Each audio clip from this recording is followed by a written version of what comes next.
Hi, everybody. So today we're going to be learning about ancient Mesopotamia, Sargon the Great.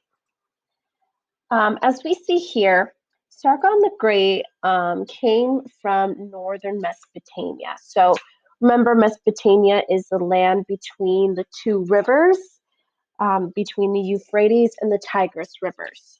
We know that between these rivers, this area was rich in soil, fertile. That's why it was called the Fertile Crescent. And we're going to go ahead and learn one of the greatest kings that ever ruled over ancient Mesopotamia.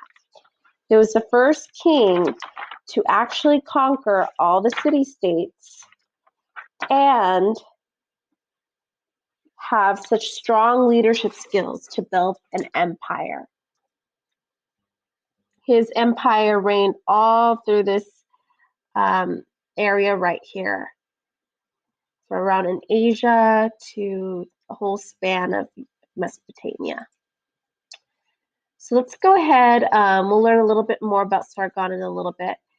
But Sargon the Great created the world's first empire. Now, an empire is a group of different lands and peoples all ruled by one person. Okay, so whereas city-states was ruled by one king under one city, an empire was ruled by all kinds of cities, right, under one person. Now, Sargon ruled for a very long time. He ruled for 56 years, from 2334 BCE to 2279 BCE.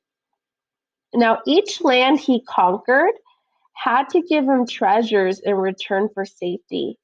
This is called a tribute, okay? So when we think of the word tribute is like a tax. It's a protection tax. When an army comes over to take over your land or your village and conquer it, if we think of it like with Minecraft or Fortnite, right? If somebody is coming over and destroying your village or whatever you have, they might say, hey, I won't destroy it if you give me a tribute, if you give me treasures so I can protect you. So he was a very good ruler. He ruled effectively and managed agriculture. Remember, agriculture is farming, okay? So there was no famine, and famine is a vocabulary word that means food shortage for 100 years, even after his death. So he was such a good ruler and knew how to plant, right, food and make it last a long time. There was no shortages. But his sons didn't rule as effectively as him.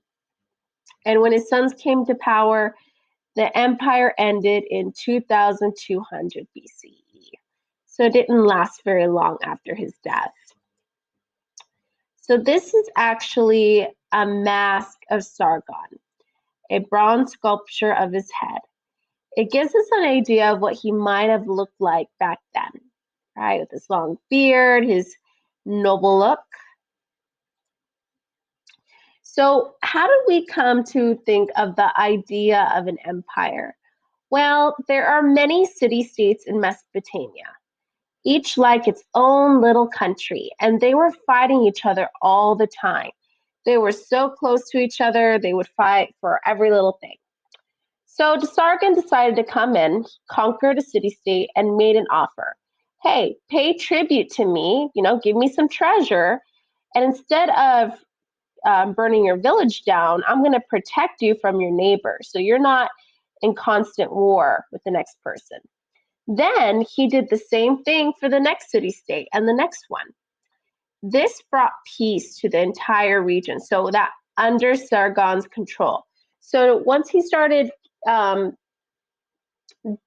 conquering all the little small city-states, there was peace, right? Nobody had to fight anymore. They were all under one rule. So there was prosperity and trade. So when there's prosperity, that means there's happiness, everybody's in peace. And then trade is that they're able to trade like coins, food, clothing, pottery with each other, and they're all happy. So each city-state is now part of a great empire. Okay, so that's something to think about. We just went over what empire is, famine, tribute, and we found out who Sargon the Great is. So that's it for our lesson today. Make sure that you complete the discussion questions, and wonderful job today.